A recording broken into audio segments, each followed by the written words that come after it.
Hey, what's up everybody, Serenity here, and this is my second competitive match breakdown video. What I took away from the first one is that you guys really liked it, and you can actually learn from this type of video. The majority of you told me that I can pause more, analyze more, and just show more of the downtime in the rounds. Basically, I'm gonna take away a little bit of the entertaining side of the video to put more information in there. So thanks a lot for the input, and if you have more, just tell me in the comments and I'll check it out. Alright, so the first clip is going to be a 2v4. Now, the biggest mistake that I see when I play against, newer players is that in clutch situations, they take way too much time to engage the enemy team. What you really want to be doing is to engage as quickly as you can so that you have a lot of time to kite. If you take a minute and a half to engage a fight, you'll have to race the clock while in that fight. That's going to make you play everything but optimal. It's also going to make you play in a very predictable way. Alright, so let's get back to the clip. The position I'm playing here is good to watch tower, but my left side is very vulnerable. Being in the 2v4 doesn't help that at all, since we don't have enough people watching every flank. That forces me to pay attention to multiple angles, which is obviously a bad thing. The plan here is to drone for a little bit, then push as a team so that we can get in some 2v1 situations. The only way that we can win this is if we isolate the enemies one by one. So here it goes.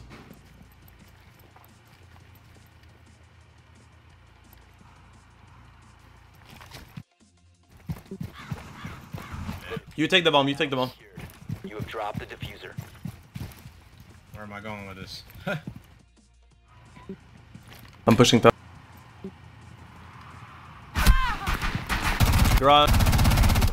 As expected, one of them tried to use their advantage in number by flanking, which I reacted quickly because I expected it. Honestly, I should have died in this situation though. I'm not sure what happened. I took shots from a pistol. Maybe he was using a shotgun. I'm not sure. Oh, nice. 2-on-2, talk to each other. Pushing this. I'm coming to you. You located a bomb. Fuck, he's back in the small Down room. one friendly. Behind the bomb. The diffuser is no longer in your possession. 1 op 4 remaining. The diffuser has been recovered. Just saying here, I don't care about the diffuser placement. All I care about is to plant without him killing me. Now, because of the nature of the game, holding an angle here is not the correct play in my opinion. The peeker's advantage is just too powerful to do that. It's better to hide and hear where he's coming from so I get to peek him, not the opposite.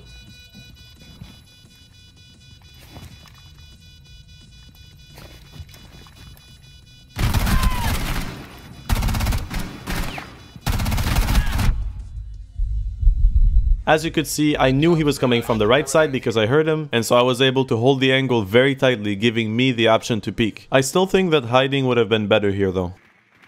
Yeah, left side of A right now.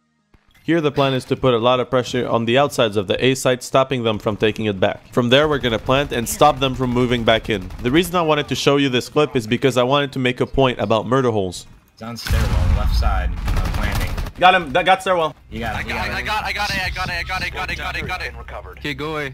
Go plan. I'm watching. Staircase. One I got beside it. Watch that. Diffuser is active. Protected at all costs. I lit pro. See stairs, full stairs. Got one in B. Yeah, I'm watching him from. 15 Got another one in B. Pulse is at the doorway. Got him. So the reason I was able to get that many kills in this round wasn't because I did anything crazy. It's because those small circular murder holes are very easy to counter. I mean, think about it. When you're using those kind of murder holes, you can only be in one spot, making you super easy to wallbang. If you know that you're gonna use a murder hole and you have a lot of time on your hand, you should make lines instead. And so that way you can strafe left and right and you can be in a lot more positions. Of course, that's not possible to do everywhere you go, but if you know for a fact you'll use that murder hole, why not take the time to upgrade it? This round's a really good example of getting pinched when roaming passively. When doing that, you're often gonna find yourself in isolated areas which are really hard to get out of if the enemy finds out where you are. When you know that they know that you're there, your job isn't to flank anymore. You need to tell your team that you're getting pushed so that they can flank themselves, and after that, just try to waste time and try to trade. Some positions are better than others. For example, the tower in Oregon is great because if the enemy team wants you out of it, they have to use the stairs, which makes them very vulnerable to flanks. They can also repel, but that's gonna make them lose a ton of time. So in general, use positions where if the enemy team wants to push you, they have to commit to it. They know I'm tower now.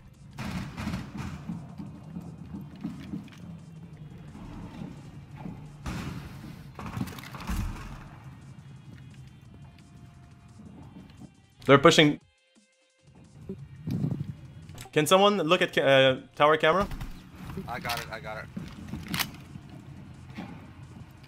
They broke it.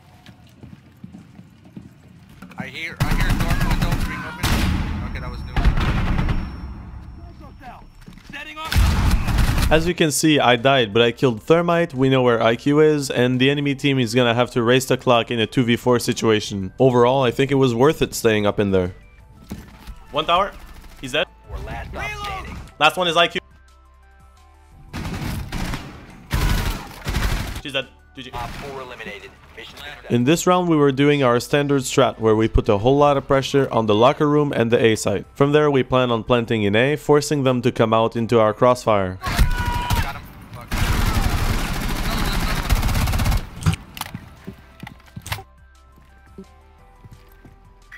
No one in B that I can hear. Wait, yeah, lockers. I see him in lockers towards the hole. I did.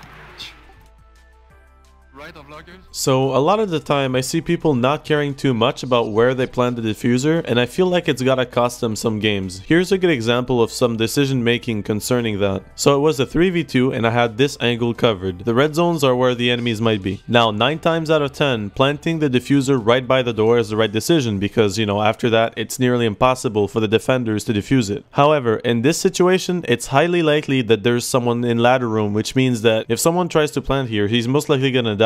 In my opinion, the correct placement here is behind the desk, because that way there's no chance that the guy planting dies because he's using the support of both his allies. You know, when it's a 4v2 or a 3v2, it's all about maintaining that advantage. No need to be greedy. Go behind the desk. Plant behind the desk. One in the ladders. One stair. One stairs, one ladder. Tricks, you gotta help him. Get down there. I'm Jump planning. Bomb diffusion initiated. Protect the diffuser. I'm gonna stay behind the desk. B, big door with a crossfire, surrounded. He's on lockers, now in lockers. Lockers. 15 seconds remaining.